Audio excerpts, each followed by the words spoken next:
그러니까 이렇게 되는 거예요. 자본주의는 지금 자본주의와 공산주의의 그 어떤 실험을 했었잖아요.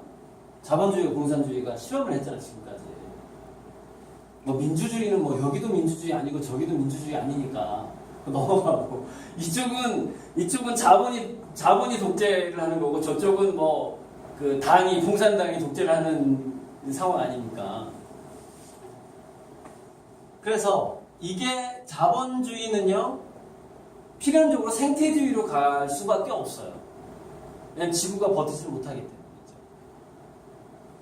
자, 공산주의는 공유주의로 가게 됩니다. 더 이상 생산이 의미가 없어지거든요. 뭔가 재산이라는 것도. 그래서 어쩌면 예전에 그 마르크스가 예언했던 최종적인 어떤 공산주의 이후에 그 마지막 어떤 하나의 사회라는 것의 그 명칭이 저는 생태 공유주의가 될 거라고 보는 거예요. 생태 공유주의.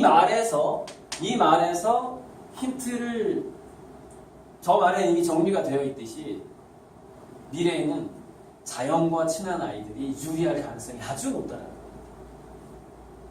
그리고 그 부모가 봉사활동을 하는 부모 밑에서 큰 애들이 큰 역할을 하게 될 확률도 굉장히 크다는 거예요. 왜? 공유주의니까. 공유경제 공유주의니까. 생태 공유주의니까. 자연과 봉사죠. 이것이 자녀교육의 핵심이 돼야 돼요. 지금. 공부가 핵심이 되면 안 돼요. 과거 성공의 유형한테 당하는 겁니다. 자, 그렇게 되면은 인간은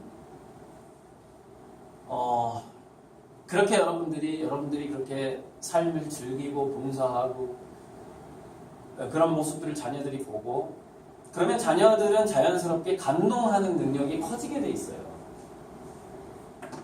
감동하는 능력이라는 것은 피할 수 없다면 즐겨라.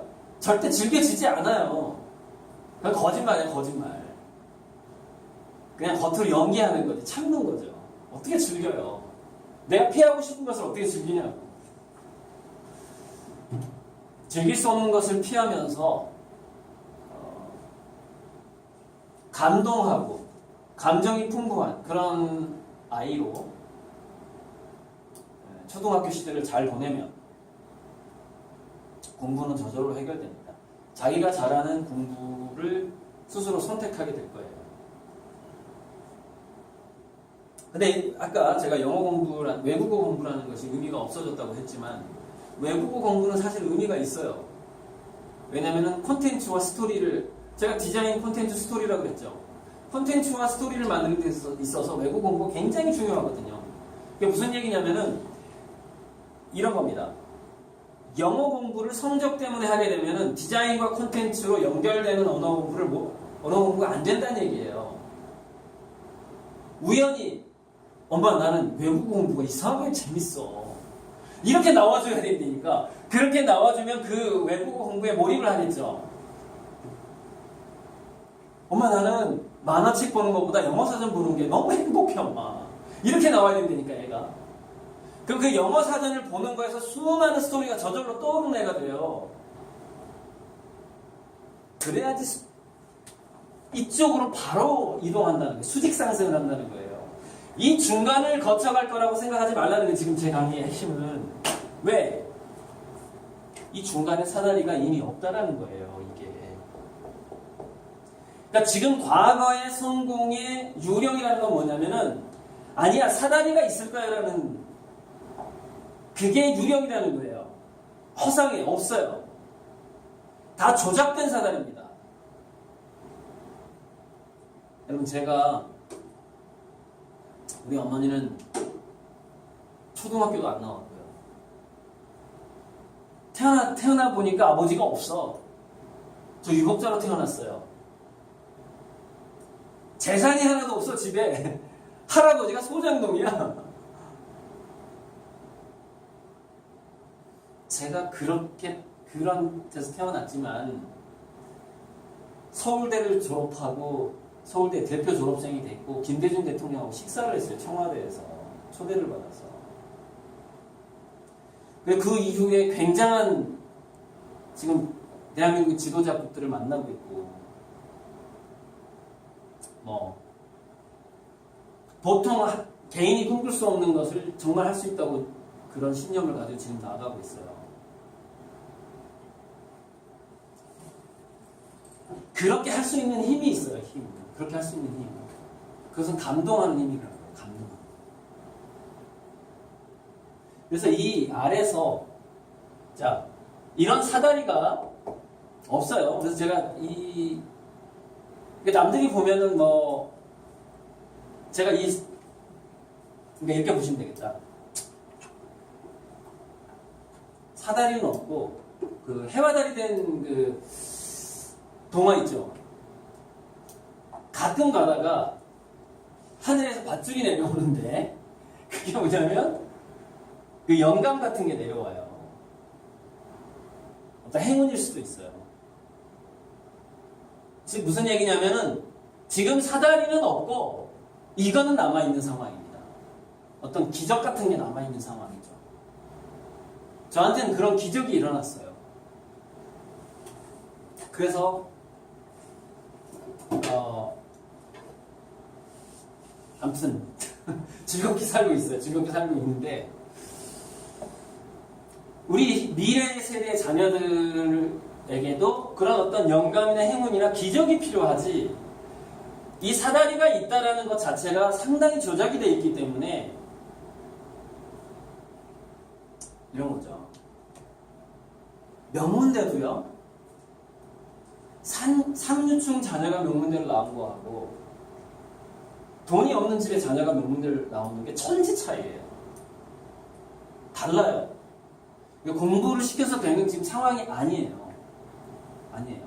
공부를 시켜서 되는 게 아니라 굉장히 많은 애들 중에서 공부가 팔자인 애가 있어. 공부가 팔자인 애가 있는데 그 공부를 팔자로 타고난 애들마저도 공부가 재미없게 만드는 게 현재 우리나라예요. 우리나라 부모들이고. 그게 이제 조기교육이 주로 그렇게 만들어봐요. 조기교육이. 공부가 재미없게 만들어봐요.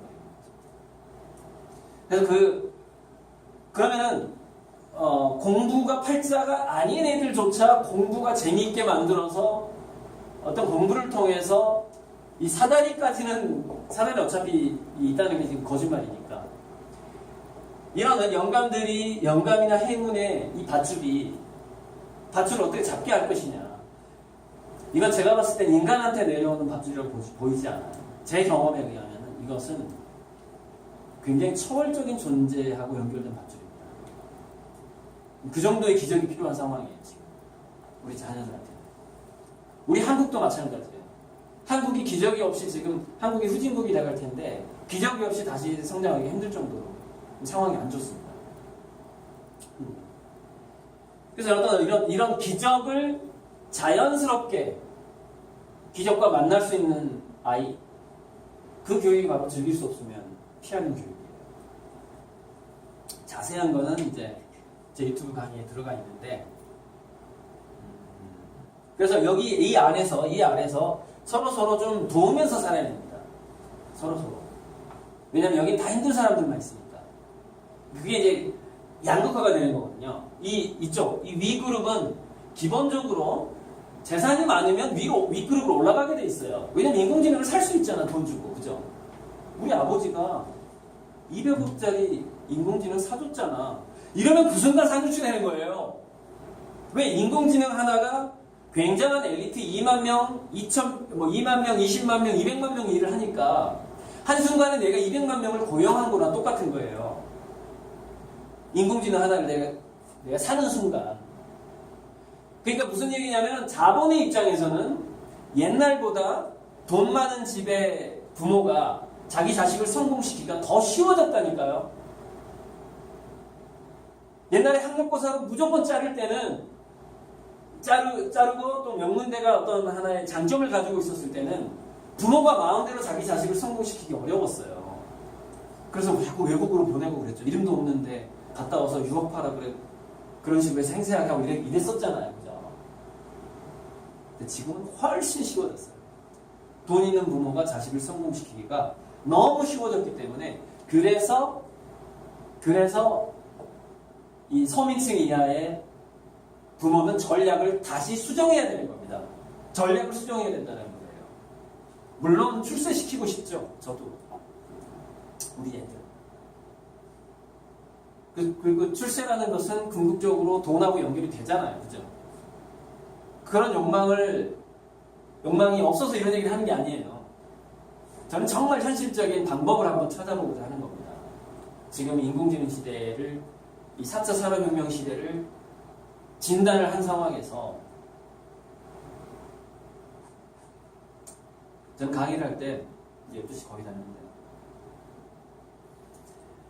상위 1%를 놓고 강의한 적도 있어요. 이제 학생들을 대상으로 강의를 할 때 상위 1% 완전히 뭐 하나고 상상 뭐 이런 애들 놓고 또 공법 강의를 하고 그 다음에 뭐 상고 공고 지금 뭐 상고 공고라고 해서 공부를 못하는 애들은 아닌데 지금 좀 상황이 바뀌었어요. 마이스터는 공부 잘해야 돼요.